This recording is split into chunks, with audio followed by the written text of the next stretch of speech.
Gutiérrez, productor nacional independiente 1462. Bueno, ya estamos conectados a través de www.caraotaradio.com, a través de @Elio Gutiérrez Live y a través de @Elio y @Caraota Radio. Bueno, hoy tenemos, por supuesto, una invitada especial. Vamos a hablar sobre el síndrome del intestino irritable y vamos a hablar con la doctora Claudia Petruccini. Ella es gastroenterólogo. Y bueno, vamos a hablar primero, doctora, y bienvenida al programa. Vamos a hablar de la función y qué hace un gastroenterólogo. Hola, Elio, buenas tardes. Bienvenida. Mira, bueno, los gastroenterólogos nos encargamos de estudiar pues justamente la vía digestiva. Nos especializamos justamente en las patologías que tienen que ver con el tracto digestivo, bien sea el estómago, el duodeno, el colon, el intestino delgado, el hígado, el páncreas, el vaso, todo lo que está dentro de la cavidad abdominal, que tiene que ver con el sistema digestivo, nos compete a los gastroenterólogos.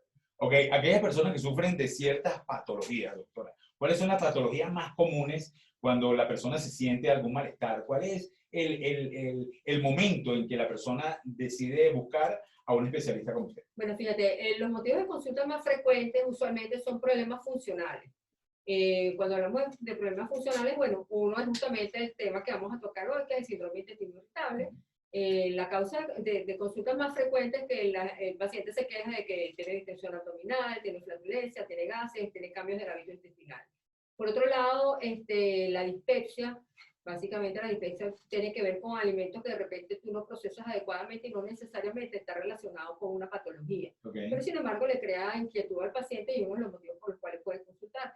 La enfermedad de reflujo gastroesofágico. Y bueno, ya hay otras patologías más específicas. Bueno, las litiasis vesiculares producen por los cálculos de la vesícula. ¿La halitosis se puede incluir en este tipo de tratamiento? Que busquen un especialista. Sí, puede ser un motivo de consulta de la halitosis. Okay. A veces sí está relacionado con el tracto digestivo, pacientes que tienen reflujo o tienen infección, por ejemplo, por Helicobacter pylori, en ocasión que es una bacteria que está relacionada con enfermedad ulceropéptica, con gastritis. Puede ser una causa de halitosis. Y por otro lado, también la halitosis puede estar relacionada con problemas pues, del área odontológica. Claro, claro. Bueno, fíjate que es importante tocar este tema y el planteamiento sobre cualquier problema digestivo, pero es importante tocar, doctora, también, que muchas personas a veces no lo entienden, que la manera de comer es algo que va siempre a ser un factor influyente en este tipo de patología. Hay muchas personas que no muerden o disfrutan el bolo alimenticio, comen de una manera muy gruesa el bolo, por decirlo de esta manera, cosas que muchas personas quizás no saben que deben de triturar bien el plato o la cuchara alimenticia. La masticación es la primera fase de la digestión. Y es algo importante. Allí empieza la digestión justamente. Y es importante que las personas entiendan que para tener una buena digestión deben de masticar por lo menos, fíjate que dicen que hasta 15, 20 segundos por bolo, pero es importante tocar este tema, que eso también influye mucho y es una tontería, pero hay muchas personas que no lo saben. Claro, eso implica que una vez que, si tú no masticas bien, si llegan trozos de alimento grandes al estómago, implica que el estómago tiene un trabajo mayor para poder procesarlo. Y bueno, sí, evidentemente te puede producir una indigestión, que no necesariamente es una patología, pero pone a trabajar en exceso al tracto digestivo, sí. Y eso va a ser causa de cólicos también. Pudiera ser. Pero entrando en el tema, y vamos a hablar un poco sobre esta parte de los intestinos irritables. ¿Cuáles son los síntomas y qué es lo que debe hacer la persona a la hora de tener este tipo de problemas? Porque lo importante es saber a qué se debe y por qué se produce. Sí, como te dije, es un problema funcional. Cuando uno habla de que es un problema funcional, quiere decir que no hay algo orgánico, no hay un órgano que esté enfermo y produzca en realidad los síntomas. Y se habla de que es un síndrome porque es un conjunto de síntomas. Y el síntoma cardinal usualmente es el dolor abdominal. Y ese dolor abdominal puede venir acompañado de distensión, de inflamación del abdomen, de muchos gases, de cambios del hábito intestinal.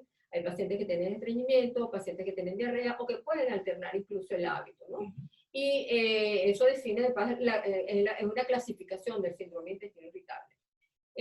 Usualmente eso se dice además que se puede catalogar a una persona como que tiene un síndrome de intestino irritable porque esos síntomas que te acabo de mencionar se pueden producir por lo menos 3 días al mes por 3 meses consecutivos. Eso es una forma más o menos de catalogar al paciente. Usualmente mejoran con cambios en los hábitos. Los hábitos alimenticios son importantes en el síndrome de intestino irritable. El desorden alimenticio en el aspecto de personas que pasan deshoras sin comer, personas que quizás no almuerzan en el momento o quizás no hacen su desayuno, almuerzo y cena, sino quizás hacen 2 comidas al día después de haber tenido un hábito completo. Correcto. De esos 3 días. ¿Eso puede ser causa Correcto. De este tipo de sí, la irregularidad de los horarios, el no masticar bien. La causa precisa del síndrome de intestino irritable no está muy clara. Se habla de que hay a veces un desbalance entre la comunicación del cerebro y tu intestino, y entonces de repente hay una motilidad aumentada del intestino por esa razón, a través de unas hormonas que en ese eje que te acabo de mencionar. A veces se dice también que hay alteración de la inervación propia del intestino, donde hay una hipersensibilidad, y entonces el paciente tiene más sensibilidad al dolor cuando el colon se distiende, porque esto estamos hablando básicamente de algo que afecta al colon. Claro. Se habla también de que procesos infecciosos agudos, virales o bacterianos pueden desencadenar también o pueden detonar un síndrome de intestino irritable. Y desbalance de la microbiota intestinal también puede ser una causa del síndrome de intestino irritable. Entonces, bueno, como te digo, los hábitos tienen importancia. Usualmente uno le hace más recomendaciones al paciente, claro. Como tú acabas de mencionar, de tener horarios bien establecidos. Sí. O sea, desayuno, almuerzo y cena, no hacer ayunos prolongados, de repente 2 meriendas en el día. Claro. Hay alimentos que se deberían evitar porque pueden desencadenar los síntomas. Las crucíferas, cuando te hablo de crucíferas, son coliflor, repollo, brócoli, todas esas cosas producen mucha flatulencia. Los granos, todo lo que son alimentos procesados, ¿okay? La bollería, las cosas de panadería, claro. Pueden desencadenar los síntomas. La comida chatarra también influye. Sí, claro. Y la recomendación es justamente que consuman los alimentos a la plancha, al vapor, al horno, traten de evitar las grasas, evitar la fritura.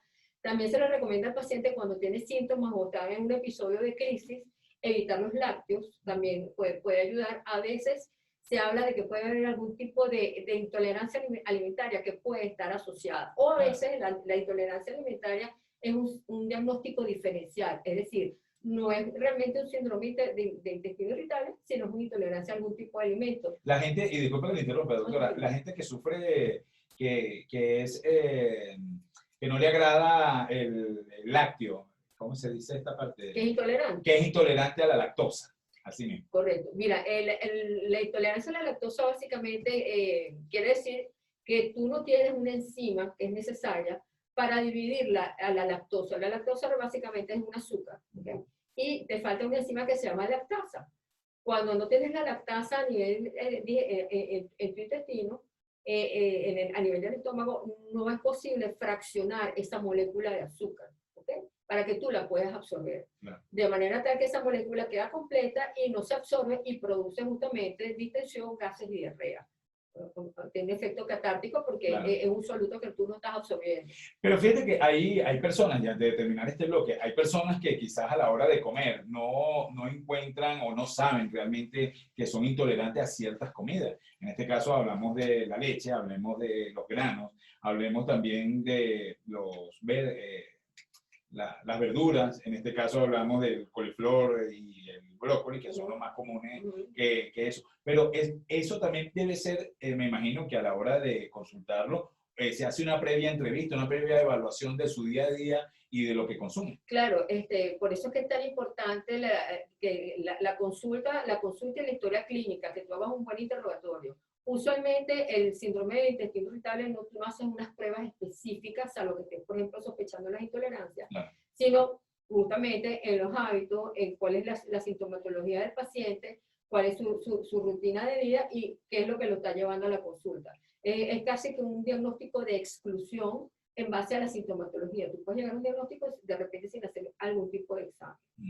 Bueno, lo digo porque en este caso yo conocí una persona que cada cierto tiempo sufría de diarrea y resulta que él era intolerante a ciertos alimentos y él no lo sabía, pero él lo seguía consumiendo. Entonces quizás también por ignorancia de quizás hacer una consulta, porque lo importante es saber que ustedes como especialistas tienen este profesionalismo, pues, para descubrir o quizás Claro, darle la previa evaluación o lo aconsejan. tú orientas el interrogatorio justamente a saber qué alimentos piensa el paciente que le pueden estar desencadenando los síntomas.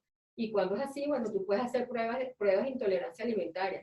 La enfermedad celíaca, por ejemplo, intolerancia al gluten, Eso puede influir también en este tipo de planteamiento. es un diagnóstico diferencial, ¿ok? O sea, el diagnóstico diferencial es ese, intolerancias alimentarias, por ejemplo, al trigo, al gluten específicamente, a los lácteos.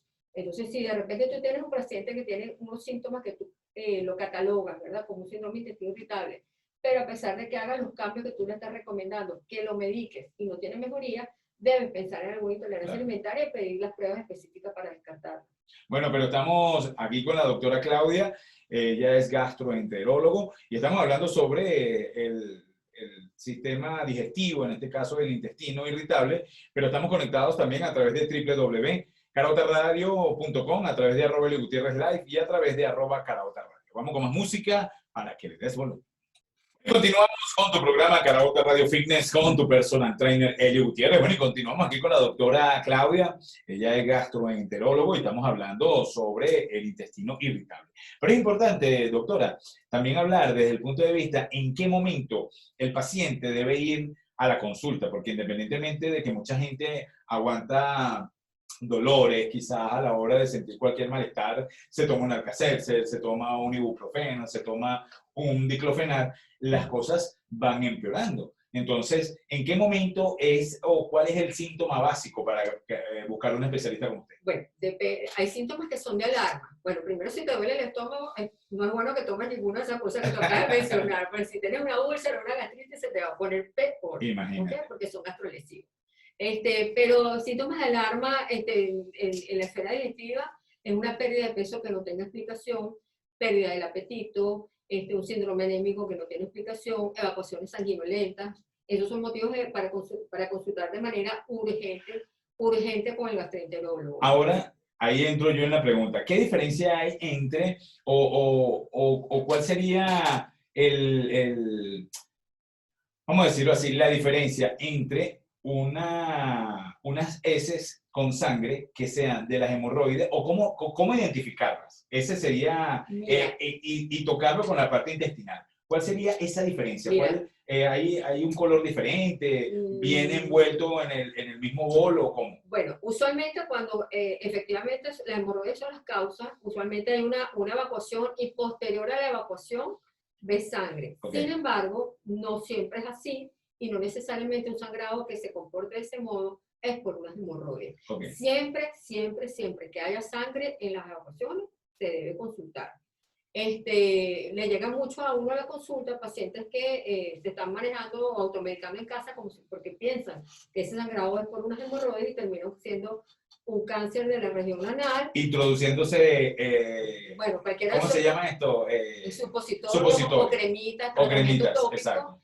Pero muchísimas veces realmente se trata de un cáncer o del canal anal o del recto bajo, que cuando son avanzados las cirugías que implican, pues además son muy limitantes para el resto de la vida. Okay. Entonces, bueno, yo soy egresada del Padre Machado y infinidad de pacientes que llevan referidos como que supuestamente habían sido tratados como hemorroides, terminan siendo un cáncer de recto bajo. Imagínate. Entonces hay que consultar cada vez que si hay presencia de sangre en la evacuación. Sangrar nunca es normal. Ok, ya saben que lo más importante es que a la hora de cualquier patología o síntoma que sientan, siempre hay que buscar especialistas de la rama. En este caso vamos a hablar de nuestra amiga la doctora Claudia Petrucci, ella es gastroenterólogo y estamos hablando del intestino irritable. Doctora, es importante saber que la dieta es básica en este tipo de tratamiento, porque normalmente, como lo digo yo en mi programa de radio, tú eres lo que comes y mientras mejor comas, mejor te vas a ver. Pero siempre influye mucho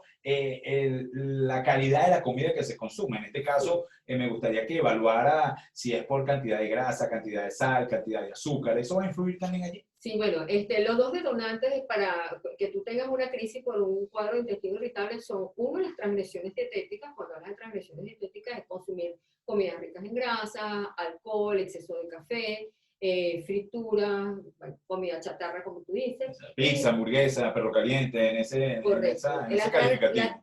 O que comas en exceso esas cosas, porque todo en esta vida tiene que ser con Yo moderación. siempre lo digo, todo en exceso hace daño, menos una cosa. Los besos en el cachete. Exacto. Mira la doctora. Y el otro detonante son las situaciones de ansiedad. La ansiedad, los trastornos depresivos también pueden ser. Las emociones, nos preguntan por aquí, que si Sí, las sí, emociones las pueden causar este emociones, tipo. Sí, las emociones pueden ser un detonante de ese tipo de sintomatología a nivel gastrointestinal. Entonces, bueno, en pandemia, con el encierro, el miedo, pues los problemas funcionales del tracto digestivo pues han tenido, digamos, como que un repunte. Y bueno, de hecho, los problemas psiquiátricos, cuando te hablo de psiquiátricos, ansiedad o depresión pueden ser desencadenantes de estos cuadros. Muchos pacientes incluso que no mejoran con los cambios de hábitos o con los tratamientos convencionales para el síndrome intestino irritable, pues a veces tú con antidepresivos logras que mejoren la sintomatología, o con ansiolíticos también. Esto es también algo importante que se toque. El exceso de algunos medicamentos pueden causar este tipo, porque hay personas que son enfermas de tomar algún tipo de medicamento para X razón. En este caso hablemos del Alka-Seltzer. Yo conozco una persona que todo lo arregla con un Alka-Seltzer y al final resultó con un problema estomacal. Claro, porque el Alka-Seltzer puede, bueno, y valga la cuña para el Alka-Seltzer. Sí, claro, claro. El problema del Alka-Seltzer no es que sea un digestivo. El Alka-Seltzer tiene aspirina. Okay. Y entonces el problema no es la parte efervescente de la medicación, sino la aspirina. La aspirina es un antiinflamatorio no esteroideo, como el diclofenal, el ibuprofeno, son de la misma familia y todos son gastrolesivos, porque disminuyen la irrigación, para explicártelo de forma sencilla, la irrigación a nivel de la mucosa gástrica y puede producir úlceras y causa a veces incluso hemorragia digestiva. Okay. Bueno, fíjate que no hay que automedicarse. El primer consejo es no automedicarse. Si tienes algún tipo de sintomatología, lo ideal es que consultes. Fíjate que yo tengo una amiga que se iba a operar y ella tenía un malestar estomacal. Estando dentro de la clínica, se tomó una aspirina y resulta que el doctor, menos mal que el doctor entró a la habitación y vio la papelera y vio a un Alka-Seltzer. Entonces dice, y pregunta en la habitación, ¿quién se tomó un Alka-Seltzer? Entonces ella, mi amiga, le dice, yo, no te puedo operar hoy. Eso es relativo. Claro, un poquito esa razón. Pero no está directamente relacionado con el tracto digestivo, sino que la aspirina, por eso. tiene influencia sobre la agregación plaquetaria, hace que las plaquetas no se agreguen adecuadamente y tú no coagules bien. Entonces, por esa razón es que no debes tomar aspirina si te vas a someter a un procedimiento quirúrgico de cualquier tipo. Bueno, lo más importante es que estamos hablando con la doctora Claudia Petrucci. Ella es gastroenterólogo y estamos hablando sobre el intestino irritable. Una de las cosas importantes es que estamos conectados a través de www.caraotaradio.com, a través de @ElioGutierrezLive y a través de @caraotaradio. Vamos con más música, conectadísimos con ustedes. Con tu programa Caraota Radio Fitness, con tu personal trainer Elio Gutiérrez, voy hablando sobre el intestino irritable. Bueno, estamos con la doctora Claudia Petrucci. Ella es gastroenterólogo. Y bueno, y es importante, doctora, tocar estos temas que muchas personas a veces no entienden. Lo que estamos hablando ahora de la ignorancia de la gente sin faltar el respeto. Es importante saber que muchas personas pueden sufrir de intestino irritable acorde a su estrés, lo que estamos hablando ahorita de estrés, emociones. Pero lo más importante es tocar el tema de la alimentación. ¿Cuáles son los alimentos que normalmente pueden causar el exceso pues, de su consumo de este tipo de síntomas? Pero lo más importante es que me gustaría que tocara el tema si esto también puede tener un factor genético. Genético no, pero si tienes familiares que sufren de intestino irritable, hay una mayor posibilidad que tú lo puedas padecer. Pero genético no está demostrado. Claro. Digo, las causas no están. O sea, si la abuela, la tía o familiares directos, como la mamá, el papá. Puede ser que tú padezcas de síndrome de intestino irritable, correcto. En cuanto, yo lo que siempre le digo a los pacientes es lo siguiente: efectivamente hay unos alimentos que están identificados que te pueden exacerbar los síntomas o te pueden producir una crisis. Lo que hablamos, la comida chatarra, las grasas, las frituras, los embutidos, para algunas personas los lácteos, todo lo que son alimentos procesados. Pero a fin de cuentas, quien se hace la dieta es el paciente. ¿En qué sentido? pues aquellos alimentos que tú identifiques que te reproducen los síntomas, que no te caen bien, pues trata de consumirlos menos o de eliminarlos de tu dieta. Claro. Pues no todas las dietas son iguales para todos los pacientes que tienen el síndrome de intestino irritable. Como te decía, hay pacientes que el espectro o la clasificación es pacientes que tienen, la clasificación en base al tipo de evacuaciones que tienen. Hay pacientes que tienen estreñimiento, pacientes que tienen diarrea o pacientes que alternan ambos patrones. Entonces la dieta también tiene que ir dirigida al tipo de patrón que tiene el paciente. Si tú eres un paciente que tiene más estreñimiento que otra cosa, pues tienes que aumentar la cantidad de fibra que ingieres. No puedes hacerlo de manera toda de una sola vez, tienes que introducir la fibra de manera progresiva porque el exceso de fibra te puede producir más flatulencia. Tienes que aumentar tu consumo de agua y la actividad física evidentemente funciona para ambas cosas. Los pacientes que tienen más tendencia a tener diarrea, por el contrario, no pueden consumir tanta fibra porque les va a exacerbar probablemente el cuadro diarreico. Claro. Entonces, bueno, hay que jugar con eso un poco y la medicación también va dirigida dependiendo del patrón pues, que tenga el paciente. Bueno, lo más importante de todo es saber que independientemente de cómo coman las personas y si tiene algún síntoma que puede reflejarse aquí, en este caso me gustaría que lo identificara. ¿Cómo se puede identificar? ¿Eso se identifica con ardor, dolor, puntadas? ¿Cómo una persona puede saber que tiene el intestino irritable? Ok, bueno, como te dije, el síntoma cardinal es el dolor. El dolor. Si están otros síntomas, ¿Dolor en la zona del colon o estómago? En la zona abdominal baja fundamentalmente. Los pacientes usualmente se quejan de que tienen dolor o del lado derecho o del lado izquierdo, ¿ok? Usualmente eso está asociado a distensión del colon. El colon cuando se distiende por presencia de gases o porque hay acumulación de heces porque tienes estreñimiento, puede doler, ¿ok? Entonces, si no hay dolor y están los otros síntomas, probablemente no es un síndrome de intestino irritable.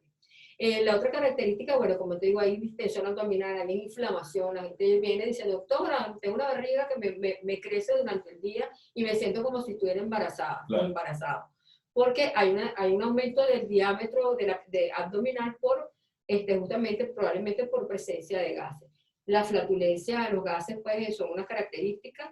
Y como te dije, bueno, puede haber cambios del patrón evacuatorio, estreñimiento, diarrea o alternancia. ¿Puede dar fiebre, algún tipo de síntoma, dolor de cabeza? No. Solamente dolor abdominal. Dolor abdominal y esos otros síntomas que te estoy diciendo. Y otra característica importante es que el dolor abdominal usualmente mejora una vez que el paciente evacúa. Esa es una característica también del síndrome de intestino irritable. La sintomatología mejora cuando el paciente evacúa y se libera, vamos a decir, se libera el colon, claro, para decirlo de un modo más coloquial, ¿no? Esta parte de tomar bebidas, en este caso hablemos de la manzanilla, de algún tipo de té que se haga una automedicación natural de casa. Sí, puede ayudar el anís estrellado. El anís estrellado. Puede ayudar, claro que sí. Bueno, eso era lo que le daban a uno, gotas de anís estrellado cuando uno tenía dolor de estómago o cólico, o te untaban en la barriga aceite de alcanfor, algo así. Algo así le ponían. Bueno, pero esa era. Doctora, en el próximo bloque me gustaría que habláramos un poco sobre el ayuno intermitente. Okay. Que en particular yo no estoy de acuerdo, o sea, yo no estoy de acuerdo y he entrevistado a muchos nutricionistas. Uno, te puedo decir que de 10, 1 o 2 sí están de acuerdo, los otros me imagino que son locos como yo que dicen que no, porque yo no estoy de acuerdo con eso, porque el estómago o quizá el sistema digestivo pasa mucho tiempo sin comer. Pero bueno, en el próximo bloque vamos a tocar este tema de la importancia de, y te voy a echar cuento aquí de una amiga que hizo este tratamiento del ayuno intermitente y se le hizo una complicación estomacal. Pero en el próximo bloque recuerda que estamos conectados a través de www.caraotaradio.com, a través de @LGutierrez Live y a través de @caraotaradio. En el próximo bloque, ayuno intermitente y sus consecuencias. Sí, mira. Eso es una cuerda chiflada. No, mira, tú sabes que yo llegué a la conclusión, porque aquí la gente es muy estúpida, ¿no? Bueno, señores, continuamos con tu personal trainer, Elio Gutiérrez, a través de la señal www.caraotaradio.com, a través de @Elio Gutiérrez Live y a través de @Caraotaradio. Continuamos con la doctora Claudia Petrucci, ella es gastroenterólogo y estamos hablando sobre el intestino irritable, pero vamos a entrar en un tema muy interesante como es la alimentación. Yo pienso que la restricción de alimentos, la restricción de horas sin comer, yo pienso que también es un factor que influye mucho.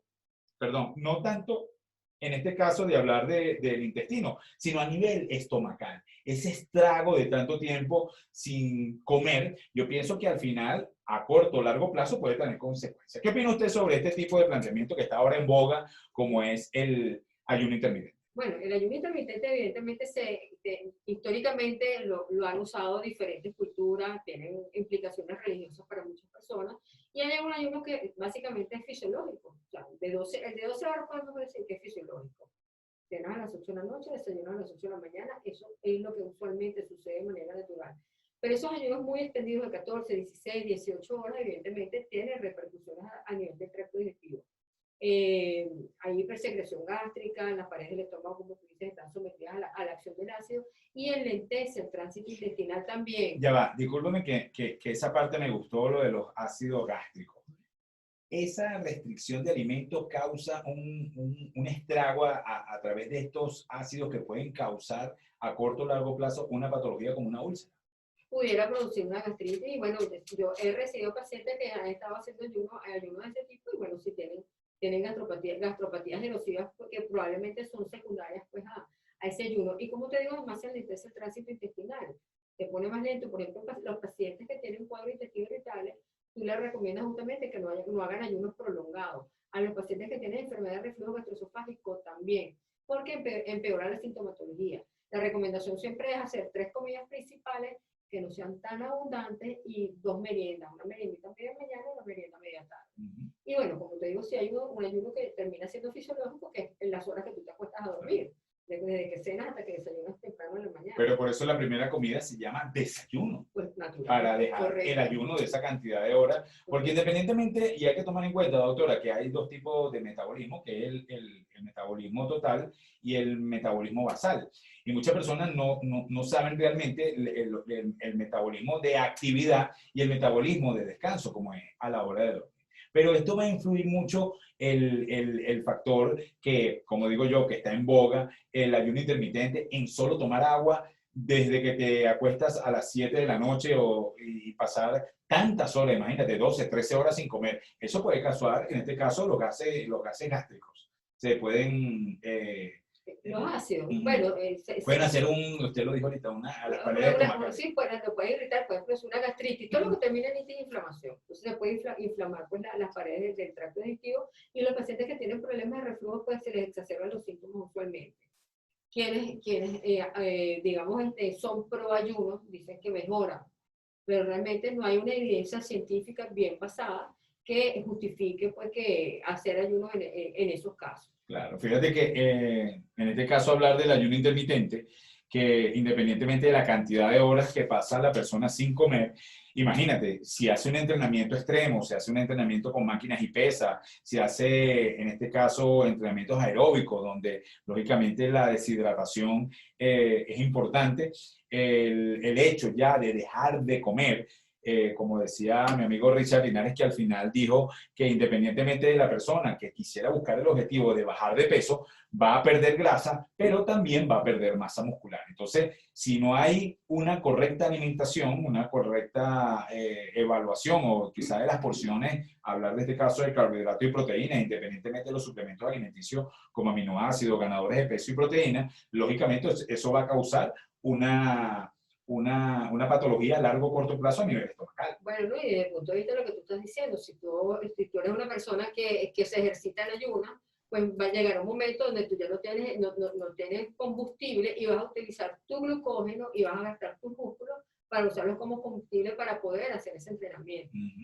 Y esto es importante, saber que muchas personas quizás a la hora de pensar, bueno, es que el cuerpo también agarra la grasa como energía, pero también existe lo que dice usted, la parte del glucógeno y los músculos que se lo lleva y lógicamente la pérdida de masa muscular va a ser excesiva. ¿Por qué? Porque en este caso hablemos de la parte, por decirte, humana. Si la persona, en este caso hablemos de la gente de África, la gente que son extremadamente delgados, ellos se alimentan tanto de su grasa como de su músculo para mantenerse vivos. Entonces imagínate la cantidad de órganos que tienen que tener ese gasto calórico a la hora de hacer este tipo de planteamiento, ¿cuál sería el resultado final? Correcto. Bueno, ya saben que lo más importante es tengan cuidado a la hora de hacer este ayuno intermitente. Doctora, hablando también referente al alcohol, las bebidas, los vicios como el cigarro, eso también puede tener influencia a tener este tipo de patologías como intestinos irritables, porque Sí, hay claro. personas que sufren el exceso de café, que estábamos hablando El también. exceso de café. ¿Por qué, disculpe, por qué el café influye mucho en eso? Bueno, tener ahorita el café es un factor protector, por ejemplo, desde el punto de vista cardiovascular, pero bueno, pues, el exceso, es lo que estábamos conversando, porque no Todo en puedes, exceso hace daño, no menos es que una no puedas cosa, tomar café, pero el los besos exceso, en el cachete. Ah, mira, el exceso, el exceso de café sí puede producir irritación, estimulación de catecolaminas y puede producir exceso de secreción gástrica, exacerbación de la motilidad digestiva del tracto gastrointestinal también. O sea, que el alcohol, y ahí podemos incluir también el picante, que puede ser un factor ahí de intestino irritable. No es causa de intestinos irritables como per se, porque como te digo, es un problema funcional, pero si lo puede exacerbar, evidentemente, pues si consumir en exceso, puede producir gastritis por irritación justamente por ese tipo de alimentos, y básicamente lo más frecuente es que los pacientes tengan problemas hemorroidales o a nivel del tracto de salida del canal anal por irritación. O sea, los pacientes que tienen problemas hemorroidales deben evitar comer picante, café, todas esas cosas que terminan siendo irritantes. El exceso de fibra para mantener el tracto intestinal o el sistema digestivo bien para ir a deponer, por decirlo de esta manera aquí, puede causar también algún tipo de problema. El exceso de fibra. Sí, el exceso de fibra básicamente está relacionado con aumento de la cantidad de gases, con flatulencia, por eso te digo. Pero puede causar más estreñimiento el exceso de fibra. Si no consume suficiente líquido, sí. Sí. Como te digo, hay que introducirlo de manera progresiva y, por ejemplo, es preferible consumir, si vas a consumir vegetales, consumirlos cocidos y no crudos, ¿ok? Por la misma razón, produce más gases y distensión. Hay personas que toman la avena en ayunas. ¿Esa es recomendable también? No puede tomar ayunas. Lo que pasa es que ahora, como está de moda, además, creo que es una moda, vamos a comer fibra. Me voy a hacer la arepa de pura fibra. De afrecho. Le pones afrecho, le pones chía, le pones avena. Quinoa, toda cosa. Entonces después llegan los pacientes con problemas justamente de distensión abdominal, y eso es porque están comiendo fibra en exceso. Por eso te digo, todo ir introduciendo en la dieta sí, pero de manera progresiva y no de un solo golpe.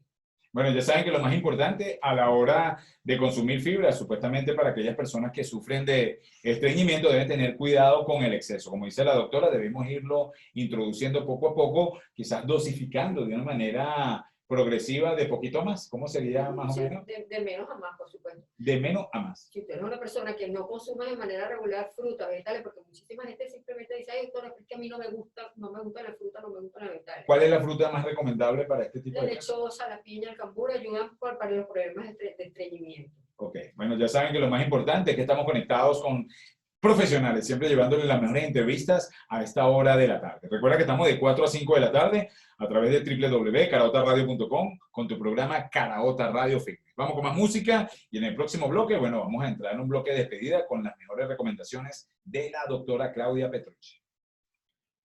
Por aquí dice, el ayuno intermitente se convierte en una conducta obsesiva. Yo tuve una pareja que hacía ayuno de lunes hasta el jueves y eso era una norma. Bien fastidioso para él que no lo practica. Bueno, pero es importante saber que muchas personas, lo que estamos hablando aquí con la doctora, pues que deben de orientarse con profesionales, en este caso nutricionistas, porque ese es para mí el ayuno intermitente es un ayuno de revista.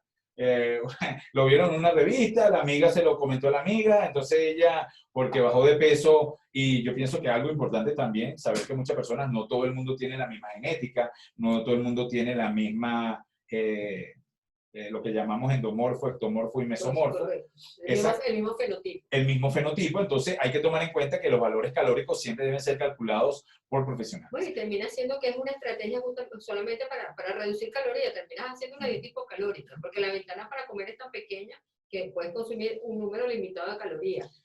Esto es importante tocarlo, doctora, la parte de sus recomendaciones para aquellas personas que en este caso, bueno, que independientemente de cómo lleven su vida, hay personas que llevan una vida normal en comida, pero hay otras personas que son desordenadas. ¿Cuáles son sus recomendaciones para aquellas personas que que llevan esa vida desordenada, comiendo grasa, comiendo exceso de sal, manteniendo una vida de vicios, pueden tener consecuencias intestinales. En este caso vamos a hablar Bueno, como profesional. como hablamos antes, bueno, esas transgresiones dietéticas pueden ser detonantes pues, de episodios de intestino irritable. Y bueno, evidentemente, más allá de eso, comer de ese modo, pues en exceso, con grasas, en exceso de azúcar, pues puede tener repercusiones a nivel metabólico, de hiperinsulinismo, a nivel cardiovascular, ateromatosis, coronariopatía, no solamente a nivel digestivo. Entonces, bueno, como hablamos anteriormente, hay que ser equilibrado. No quiere decir que más nunca vas a comerte una hamburguesa, no quiere decir que más nunca te vas a comer una pizza, pero bueno, tienes que tratar de comer de manera balanceada, entender además que aquellas personas que tienen sobrepeso, por ejemplo, que es un equilibrio entre lo que consumes y lo que gastas, que la dieta no es la única herramienta.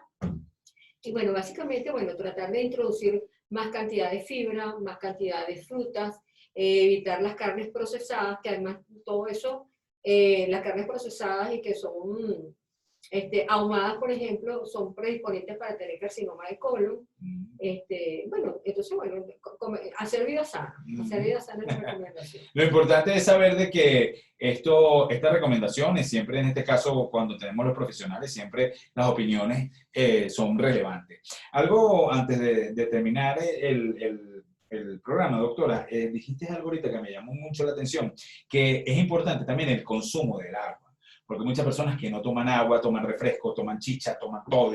Y yo pienso que el agua es un factor que va a influir mucho también para que el tracto intestinal, tanto estomacal, claro, esófago, nuestro cuerpo, el 70% de nuestro cuerpo es agua. Pero es importante el agua en este caso. Sí, claro, para el síndrome de intestino irritable y particularmente aquellos pacientes que tienen estreñimiento, tienen que aumentar el consumo de agua. La recomendación es entre 8 y 10 vasos de agua al día. De entre 8 y 10 vasos. ¿Qué opina usted de los refrescos, doctora? Que son ricos, pero no son buenos. Los light. Pero no son buenos, no son buenos.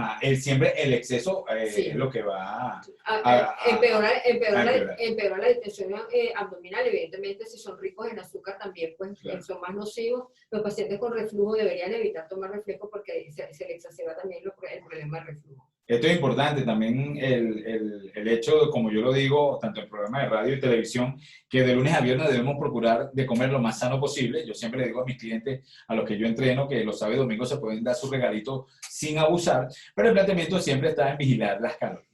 Doctora, para mí fue un placer tenerla en mi programa, pero me gustaría que dijera dónde se le puede encontrar, sus redes, y se puede dar el teléfono de su consulta para que todas las personas que nos están viendo a través de Caraota Radio se lleven esta información de esta, mira, demasiado con mucho, esta doctora es demasiado. Gracias.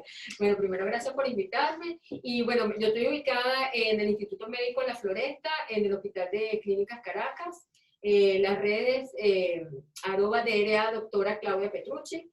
Y igualmente para el Facebook.